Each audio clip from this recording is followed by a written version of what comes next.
When we first moved into the Rosebend gated community, it felt like stepping into the picture-perfect promise of the American dream. Tree-lined streets, neatly trimmed hedges, neighbors who waved politely, at least in public, and most importantly, space. For my two little boys, Jacob and Eli, to finally run free. After years of living in cramped apartment complexes where a patch of grass doubled as a playground, this house, with its sprawling backyard and open cul-de-sac, felt like heaven. My wife, Lila, and I had saved for years, skipped vacations, took second jobs, said no to luxuries so we could say yes to this one dream, a safe, beautiful home where our children could grow up knowing laughter didn't need to be muffled by thin walls and playtime didn't come with a noise complaint. So when the house finally became ours, the very first thing we did, even before unpacking all our boxes, was start setting up a play area in the backyard. We didn't go overboard. Just a modest, safe space, a wooden play set with a slide, a small swing, some rubber mulch, and a little sandbox with a toy digger. The boys called it Pirate Island, and within days it became their kingdom. Every morning, rain or shine, they'd rush out the back door in their pajamas, plastic swords in hand, shouting pirate lingo and burying treasure under the sandbox lid.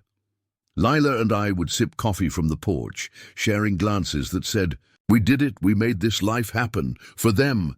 And then Karen happened. Karen lived in the house directly behind ours. A tall, two-story, beige-on-beige monstrosity with perfect rose bushes and zero personality. From the moment we moved in, she gave off that unmistakable HOA energy. Clipboard in one hand, judgment in the other. She never introduced herself, never smiled back. She'd just stand at the edge of her fence, peering through the slats like a prison guard, the kind of woman whose face seemed permanently pinched, like she was always smelling something sour. We tried to be friendly at first, waved at her, offered a box of cookies one day after baking with the kids.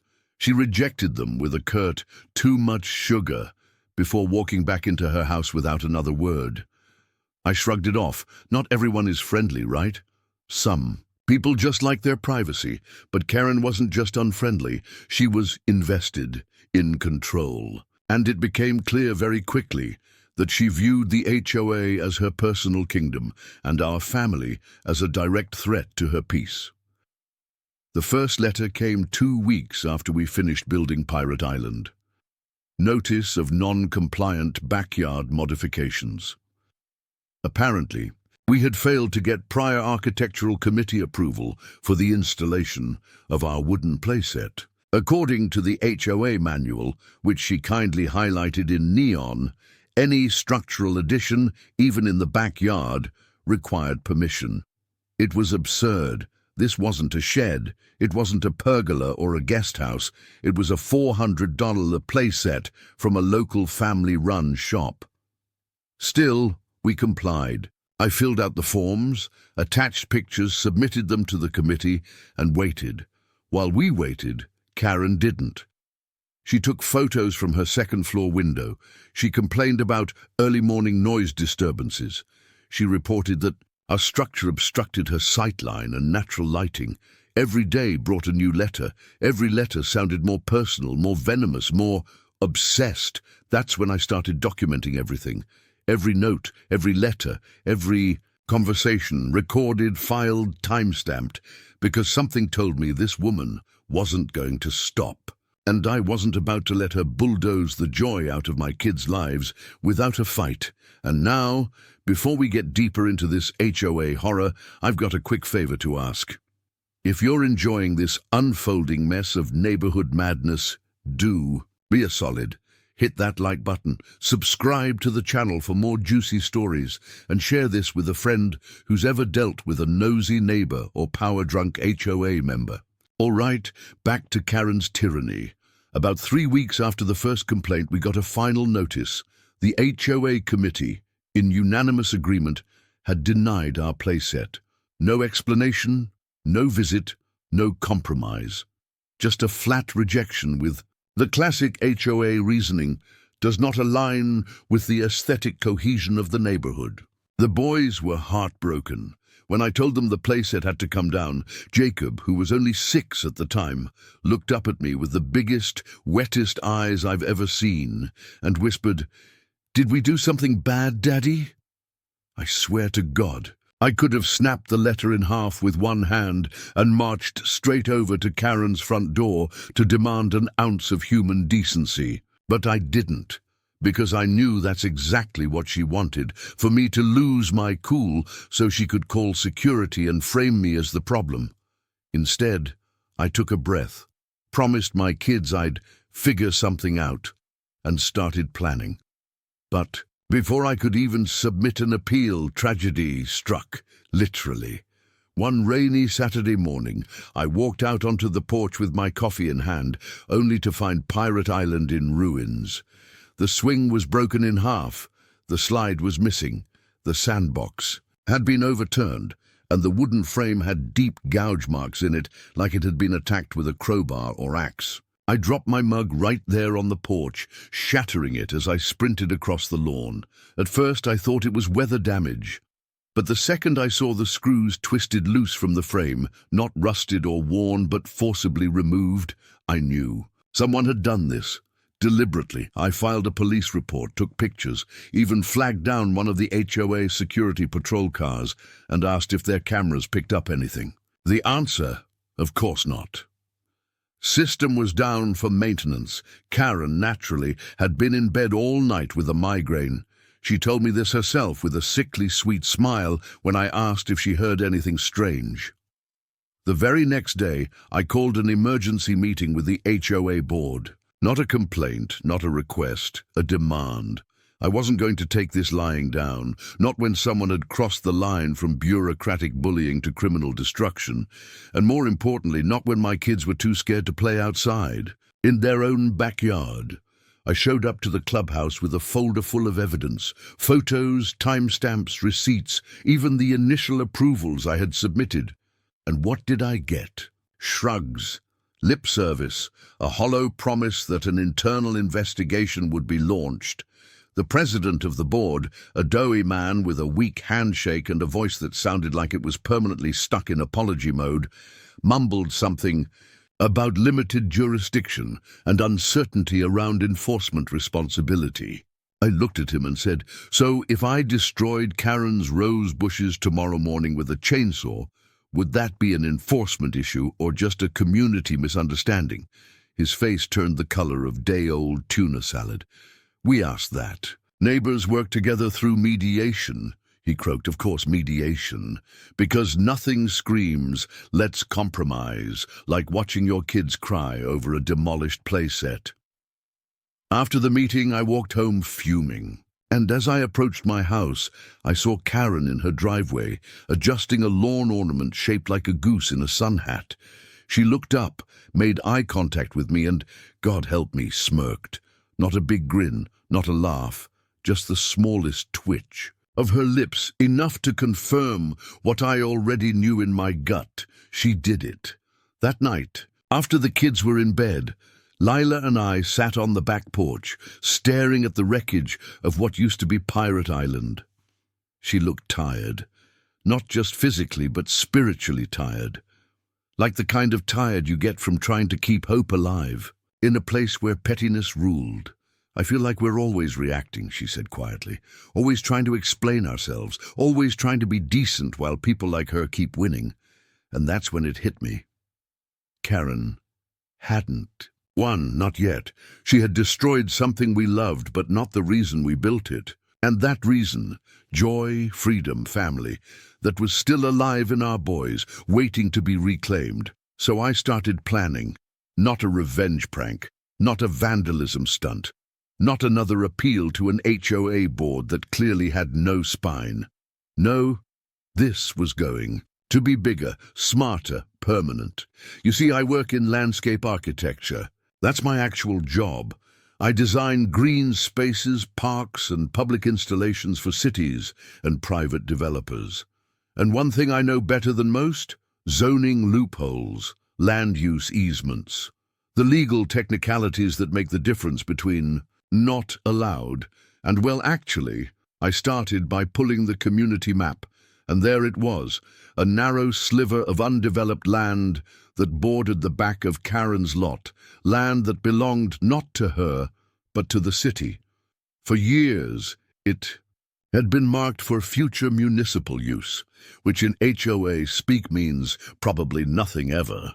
I reached out to a city council member I had worked with before, pitched a proposal for a small public-use pocket park, minimal cost, high community benefit, and best of all, maintained by volunteers and donations.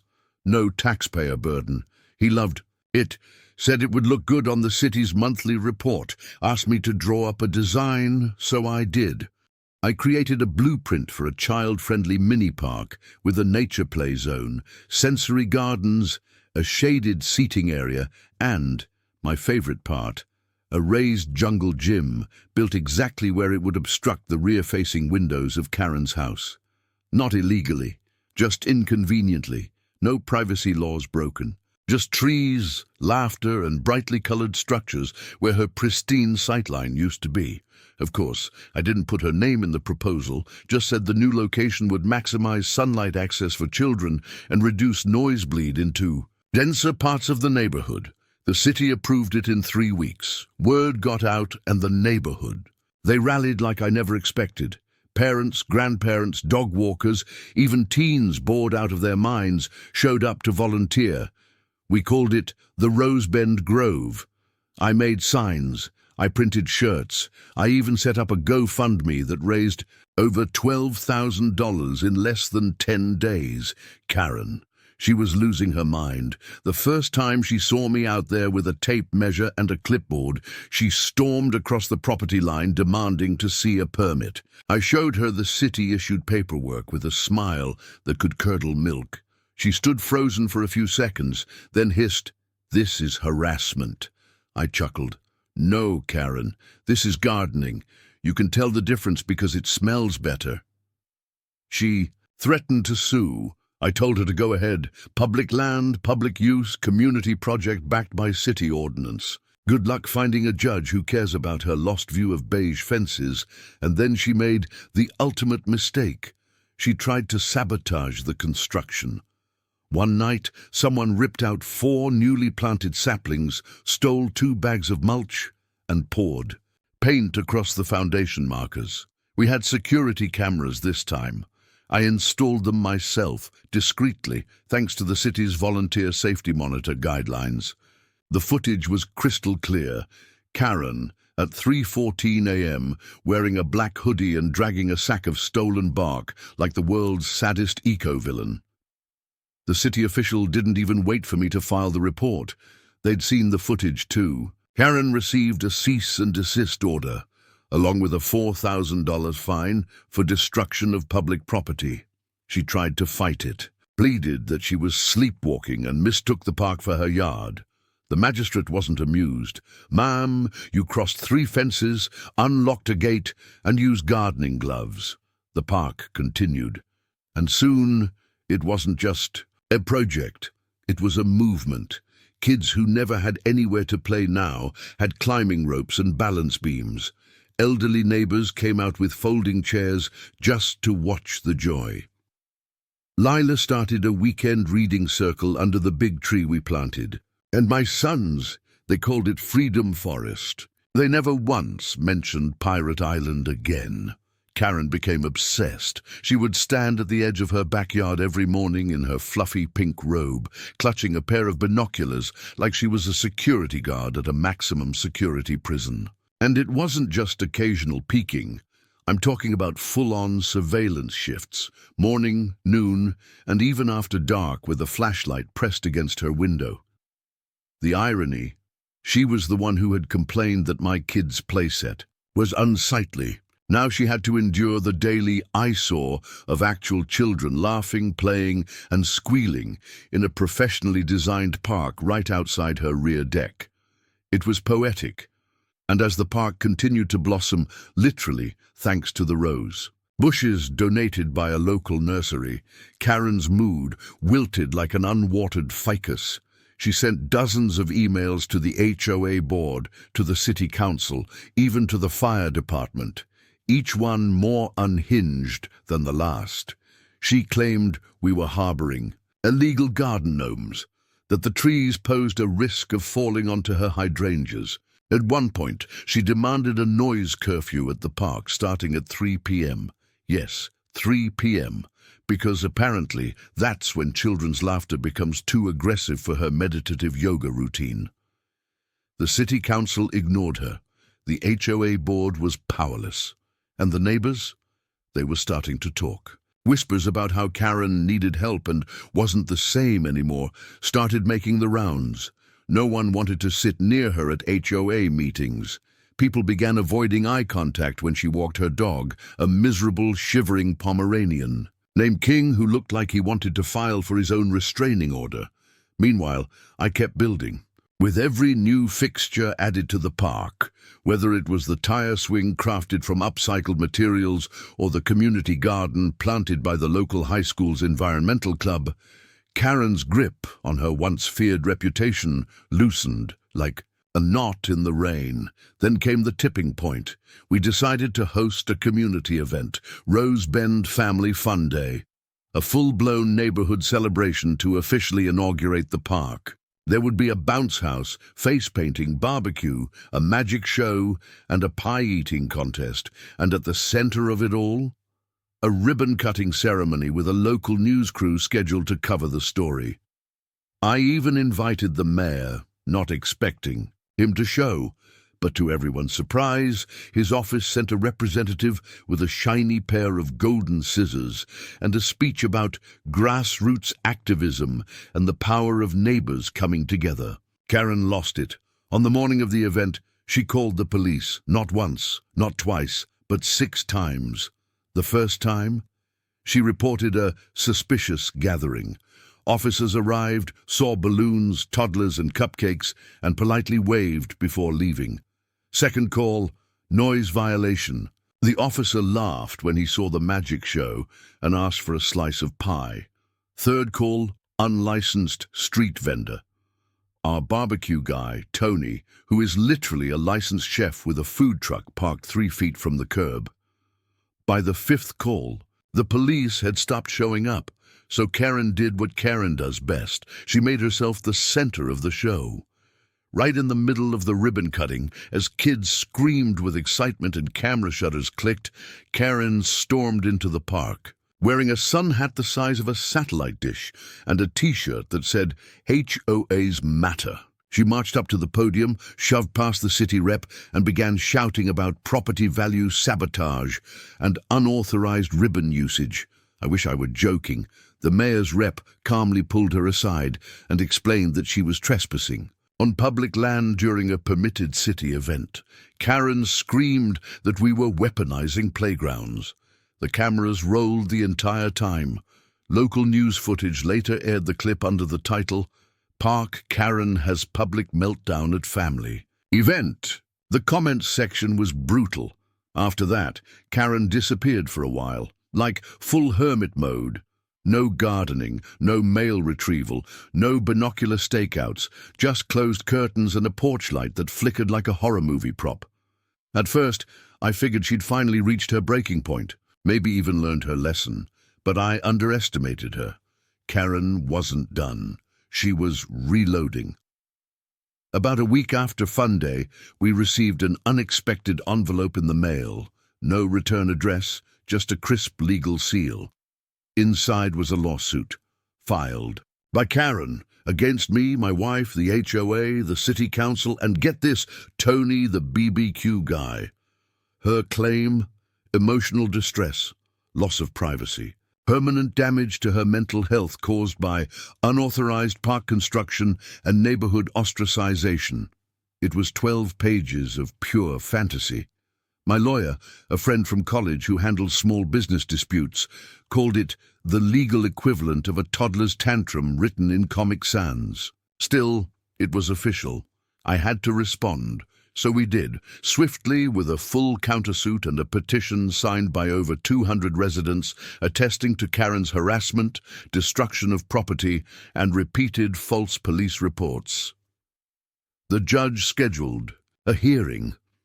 The courtroom was packed. Local gossip had reached peak levels. Karen showed up in full dramatic mode, neck brace, oversized sunglasses, and a tissue clutched in one hand like she was starring in a courtroom soap opera. She claimed the park had ruined her quiet reflection time, that children were thrusting chaos into her personal space, and that I had personally orchestrated a campaign of psychological warfare. My lawyer stood, nodded, and calmly handed over three things: the city's approval documents, the security footage of Karen destroying the original playset and later sabotaging the park, a printed transcript of her meltdown at the ribbon-cutting ceremony, including timestamps and crowd reactions. The judge took one look at the evidence, sighed, and said, "Ma'am, this is not harassment, this is karma." Karen's case was dismissed with prejudice. She was fined again.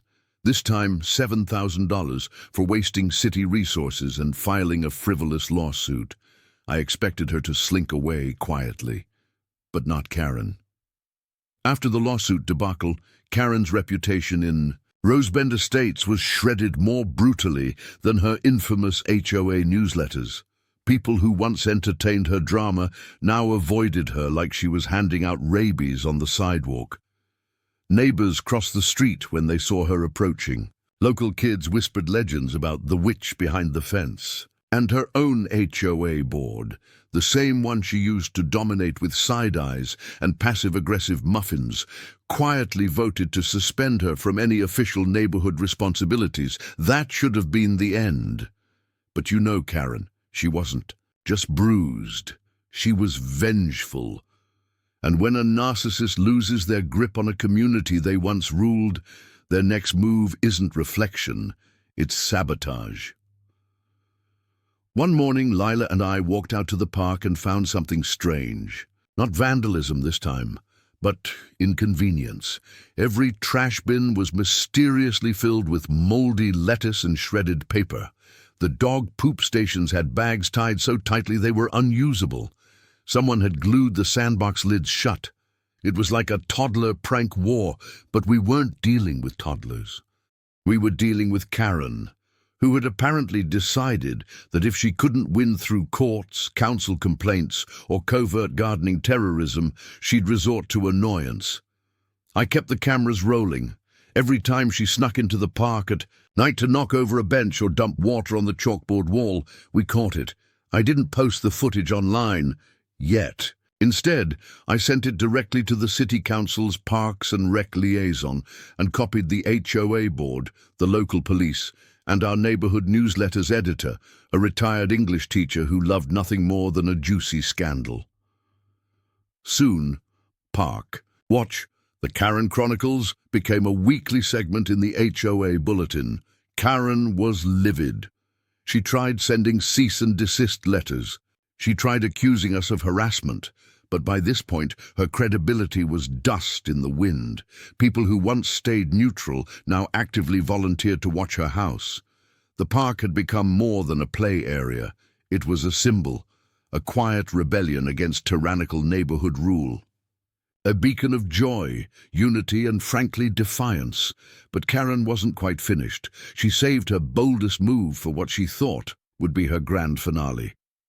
Late one night, she hired a landscaping crew, out-of-town workers in an unmarked van. Their mission: to erect a 30-foot-tall privacy screen on her property, right at the edge where her lawn met the park. It was hideous, grey, corrugated metal panels drilled into place like some kind of suburban prison barrier. When the sun rose, the kids cried. The mural we'd painted on the back wall, a colourful landscape of animals, trees, and a huge rainbow, was now completely blocked. I stared at it, jaw clenched. I had seen some childish behaviour in my day, but this was a villain origin story. The community erupted. Even people without kids were furious. They'd funded that mural, helped paint it. Some neighbors had their own initials hidden in the artwork like a time capsule of goodwill. Now it was gone, replaced with what looked like a wall from a budget horror film. I contacted city planning. There was no permit. Karen had assumed that building something on her property gave her full freedom, but she forgot one critical thing. Rosebend has a line-of-sight ordinance meant to preserve scenic views, discourage ugly structures, and keep the neighborhood feeling open. Any barrier over 10 feet required approval. Hers was 3 times that. I filed the complaint myself. Included photos, measurements, and just for fun, a graphic overlay comparing her screen to the Berlin Wall. The response: immediate. Within days, Karen received an official notice from the city requiring her to tear it down within 14 business days or face a 1,000 per day fine. I figured she'd panic. I underestimated her again. Karen appealed the decision and tried to drag it into another hearing. She came armed with a PowerPoint presentation filled with blurry photos of unpleasant children and noisy hooligans. She called my wife an instigator of public chaos. She accused the neighborhood of turning her into a political target. The judge didn't even let her finish. The appeal was denied. The fine clock started ticking, and that, finally, is when something in Karen cracked. For a full week, she vanished. The house sat dark, no signs of movement. Her precious lawn began to brown from neglect. No dog walks, no shouting at cyclists, just silence. Then one morning she emerged, not to fight, but to surrender. I watched from my porch as she personally unbolted the massive privacy panels, one by one, dragging each clanging sheet of metal onto her driveway like a defeated gladiator discarding armor.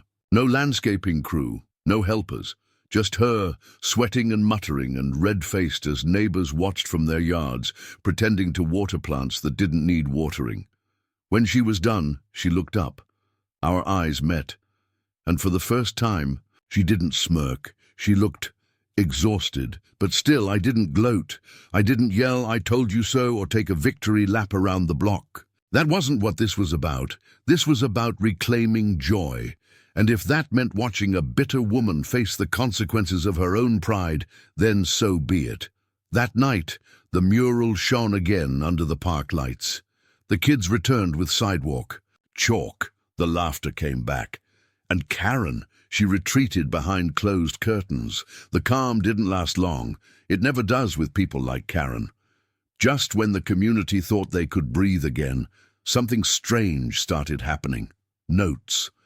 Dozens of them, folded up scraps of paper, typewritten in shaky capital letters, tucked into people's mailboxes, stuck under windshield wipers, even pinned to park trees like ominous fortune cookie messages. They all said things like, "Your children are too loud. The park is a cancer. We know who started this." At first it felt juvenile, but then the messages became more specific. "You think you're a hero, James, but you're not. Just wait." That one was addressed directly to me. No return address, no fingerprints either, according to the police. The officer who came by for the report gave me that look, the one that says, "I'm here because I have to be, but this is probably just some cranky old lady being weird."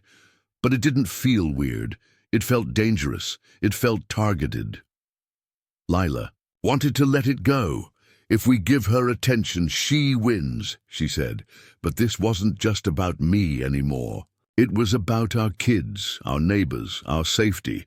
So I installed more cameras, hidden ones this time, motion-sensitive, night vision equipped, and strategically placed, not just on our property, but at the corners of the park and along the back. A fence line, where Karen's yard met the shared space. For 5 nights, nothing. Then, just past midnight on the 6th, the motion alert pinged my phone. Karen. She was creeping through the bushes with a can of red spray paint and a box of what looked like dead flowers. She reached the community mural, crouched and began tagging the wall. Words like liars, trash, and you'll pay scrawled in shaky, furious lines. And then she planted the flowers at the mural's base, arranged in the shape of an X. It was theatrical, deranged, and also, blessedly, all caught on tape. I didn't call the cops. Not yet. I called the local news. That afternoon I invited the reporter who'd covered the ribbon-cutting ceremony, showed her the footage, gave her the full backstory, the messages, the destroyed playset, the lawsuit, the court hearings, the DIY Berlin Wall. She was hooked. The segment aired that same night. Park vandal strikes again, caught on camera. The video spread like wildfire. Social media blew up. Karen's name was trending locally by morning. The footage even made it onto a national morning show in a What Not to Do as a Neighbor segment. This time, the police didn't drag their feet. They issued a citation and opened an investigation into harassment and vandalism. The HOA held an emergency vote to suspend her membership.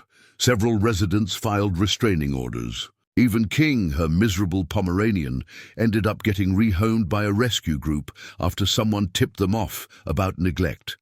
And me? I was calm. I didn't gloat, didn't post memes, didn't brag. But I did plan one final move. A permanent reminder that kindness always wins. That community cannot be bullied into submission. We held a second park event, this time a dedication ceremony. We renamed the park, not after me, not after the HOA, not even after the city. We named it after the kids, Little Giants Park, because that's what they were, small in size, massive in spirit. The mural was repainted with help from local artists. The face of every child in the neighborhood was featured, laughing, running, swinging, and at the bottom corner, in small but permanent letters, built with love, defended with heart. Karen's house still borders the park, but now she keeps her curtains closed. And every time she opens them, she sees what she tried to destroy, still standing taller than ever. We weren't done improving the neighborhood either. The next community meeting brought forward a plan to expand the park by 3 lots. Lots that were previously kept empty by HOA vote, which Karen had once blocked. Now with her vote suspended, we passed it unanimously. We got permits to install a gazebo, a small amphitheater for kids' performances, and even a butterfly garden. The same backyard she once weaponized for control had now become the border of the most joyful, vibrant spot in Rosebend. I also got a surprise call one day from the mayor's office. The footage, the community unity, the rebuilding efforts. They wanted to nominate Little Giants Park for the annual Civic Harmony Award. Apparently stories like ours were rare. They wanted to feature it as a case study in future urban planning seminars. Karen, of course, tried one last move. She filed an anonymous complaint, claiming we were polluting her view. But this time the council sent back a polite but firm response. The view is of your own neighborhood. If it displeases you, the issue is internal. The message was clear. Even the system had gotten tired of her antics. Karen eventually put her house on the market. No one wanted it, not because it wasn't nice, but because everyone knew the history. Realtors joked about it. Oh, that's the Karen house. Eventually she sold it at a steep loss, moved away quietly, without the bake sale she used to host for her exits. No farewell notes. No one threw a going-away party. And when the moving truck finally pulled out of the driveway, Lila and I sat on our porch swing, watching the sun set behind the park. Kids were still laughing. Music played softly from someone's Bluetooth speaker. The air smelled like barbecue and honeysuckle. I almost feel bad for her, I muttered. Lila squeezed my hand. Almost.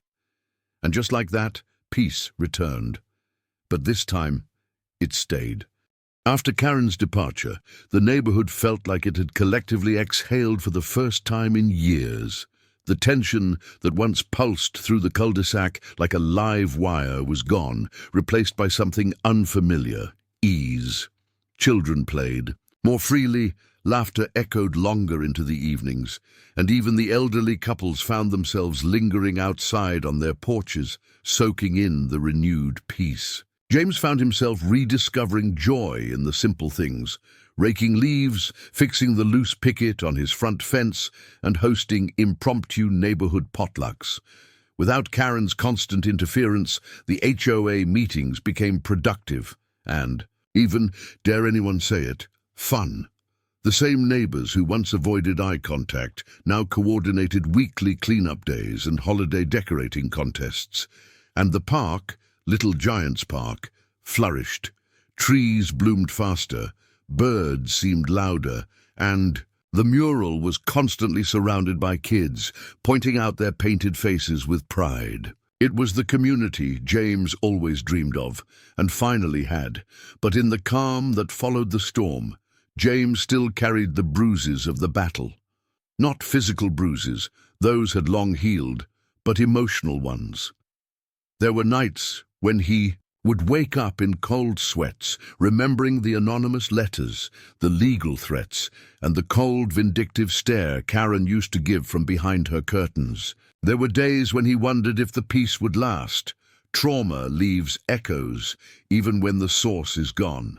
Lila, ever intuitive, noticed it too. She encouraged him to join a local dads group, nothing official, just a bunch of guys who met every other Thursday to talk about life, family, and sometimes even cry over football. It helped. It reminded James that being strong didn't mean carrying everything alone. Meanwhile, something unexpected was happening. The media buzz from Karen's downfall hadn't just vanished, it grew. A popular parenting blogger picked up the story and shared it with their 500,000 followers. Soon after, a lifestyle magazine reached out, asking if James would be willing to do a feature on how he reclaimed community space. It sounded fancy, but James just chuckled. "I just wanted the kids to play," he told the journalist, his face flushing as they snapped a photo of him with the mural behind.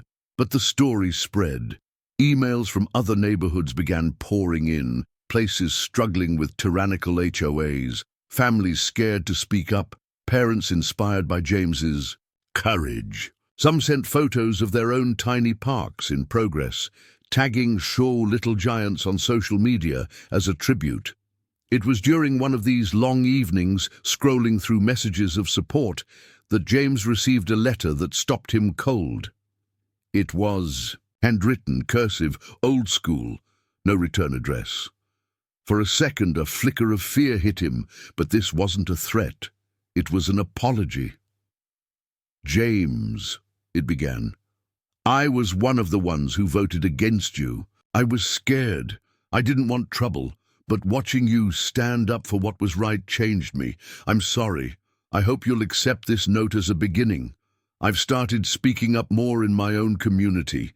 You helped me find my voice." James sat with that letter for a long time, folded it gently, and pinned it to the corkboard in the community center, a symbol of change.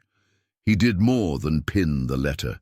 He brought it up at the next HOA meeting, not to brag, but to remind everyone what their community had endured and overcome together.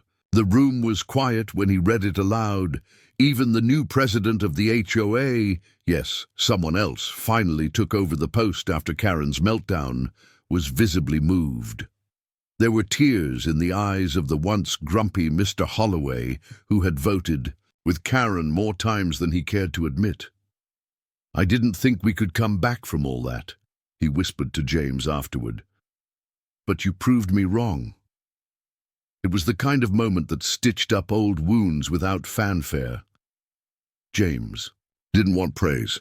What he wanted was to see a neighborhood that learned from its mistakes, one that taught its kids that standing up for what's right, even if you stand alone, is always worth it in the end. With the momentum still strong, James and a few other parents proposed something bold, a community trust fund. The idea was simple. Every household that could afford to chip in would contribute a small monthly fee, separate from the HOA dues. That fund would go toward improvements, emergency assistance, for neighbors in need and neighborhood events. The proposal passed unanimously. Karen would have thrown a fit, but this wasn't Karen's HOA anymore. This was a neighborhood reborn. They started with practical things, resurfacing the sidewalks, installing solar-powered lights around Little Giants Park, and even putting up a free community pantry by the park entrance. "Take what you need, leave what you can," the sign read.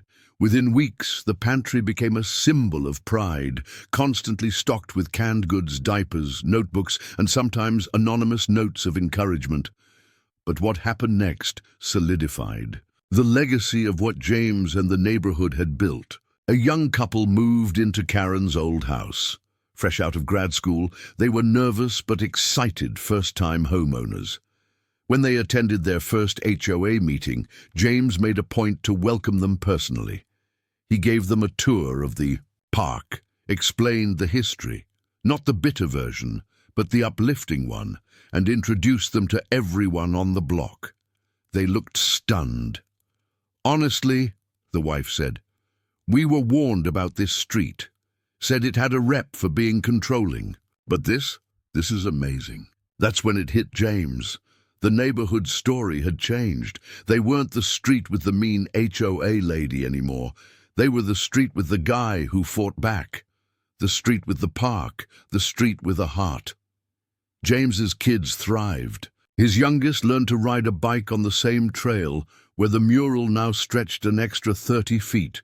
His daughter helped plant the first batch of tulips in the new flower bed dedicated to community volunteers. Even Lila, who had once begged James to just let it go, admitted she was glad he didn't. "You made this happen," she said one night, her head resting on his shoulder as they watched the sun set from the porch swing. "You made people believe again." James didn't respond. He just held her closer, because deep down he knew he couldn't have done it alone. It took every neighbor who finally stood up, every child who dreamed, every person who was tired of fear and ready for change. The day the mayor returned to hand them the Civic Harmony Award, James gave a speech. It wasn't fancy, he wasn't a politician, but it was real. He told the crowd how it all started, with a broken playset and a bitter woman with too much power, how they nearly gave up, how they could have walked away. But they didn't. "This park isn't just for the kids," he said into the microphone. "It's a reminder that no matter how loud a bully shouts, a united community will always shout louder, together." The applause was thunderous. Cameras flashed. And somewhere, far away in whatever small corner of the world Karen had retreated, the echo of that applause might have reached her. Poetic justice? Maybe. But for James, it wasn't about revenge. It was about reclaiming peace. Still, a part of him always kept one eye open. Trauma leaves scars, even in the sunniest of places. But over time, those scars stopped aching. He started sleeping better, laughing louder, living fuller. He began mentoring other HOA survivors. Yes, apparently that's a thing now, helping them organize, document abuse, and take back their power. He even co-authored a guidebook titled Reclaim the Block, How to Win Back Your Neighborhood from HOA Tyrants. It was half practical advice, half personal memoir, and all heart. The book sold modestly online, but its real value came in the emails James continued to receive from strangers around the country. "I used your story to rally my neighbors," one woman wrote from Arizona. "We turned our HOA around." Another, from Florida, said, "You gave us hope when no one else would." At the heart of all of this, though, was the park. Little Giants Park became more than just a patch of green. It became a sanctuary. It hosted birthdays, potlucks, game nights, movie screenings, and even an outdoor wedding for a couple that had met volunteering on cleanup day. People came from other neighborhoods just to visit, to see the mural, to take selfies beside the playground that had once been reduced to rubble by Karen's iron-fisted rules. Some left flowers, others left thank-you notes pinned to the wooden fence.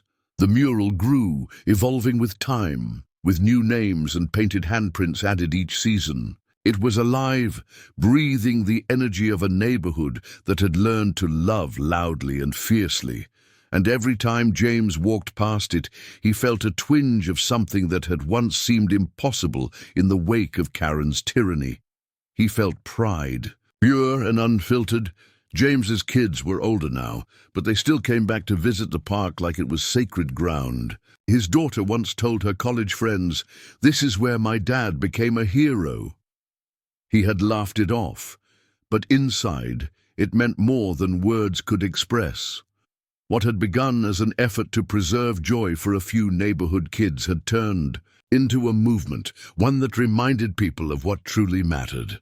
Not rules, not fines, not power-tripping HOA board members, but connection, kindness, community. James sometimes stood in the middle of the park at sunset and just watched. The kids swinging, the neighbors chatting, the wind brushing through. The trees he had planted with his own hands, and knew that this was his legacy. Not a monument, not a plaque, but people living freely, without fear. The city even honored James officially, naming a day after the park's founding, Little Giants Day, celebrated each May. Schools from across town brought students for field trips. James gave little speeches, guided tours, and answered questions. From wide-eyed children who couldn't believe this beautiful place had once been shut down over HOA drama. Every year, on that day, neighbors wore matching T-shirts with a cartoon mango tree and the phrase, "Stand tall, even when cut down." It was a nod to his other project too, because, yes, he had quietly helped plant more trees throughout the district after that. One per neighborhood. Each had a small plaque beneath it with the name of a child who had painted on the mural. He called it the Roots Project. And in time, it became yet another living reminder that even when people try to bury you, they often forget. You are a seed. As for Karen, no one knew exactly where she went. Rumors floated around that she moved in with her sister in Wisconsin, or that she joined a different HOA under a fake name, trying to rise back to power in a new town. But it didn't matter. Her absence was its own kind of justice. Her name became more of a cautionary tale than a memory. Parents warned their kids not to act like a Karen, and the name lost its sting, replaced by a sort of mythical, ridiculous air. In the end, she didn't win. She didn't get the last word. The neighborhood moved on, not by forgetting her, but by refusing to let her define their story. They wrote their own chapters instead, and every swing pushed, every laugh shared. Every flower planted was another sentence in that beautiful new story. James never thought a playground would change his life, but it did. And not just his life, but the lives of dozens, maybe hundreds of others. All it took was one moment of courage, one refusal to back down, one decision to say, "No, you don't get to take this from us." And from that single act of defiance, an entire community blossomed. He often said it was the kids who kept him going, but the truth was, it was the love. The unyielding, stubborn love for what was right. And if there was any lesson left to teach, it was this. Bullies may build walls, but heroes plant gardens. And James, he didn't just build a park, he built a future.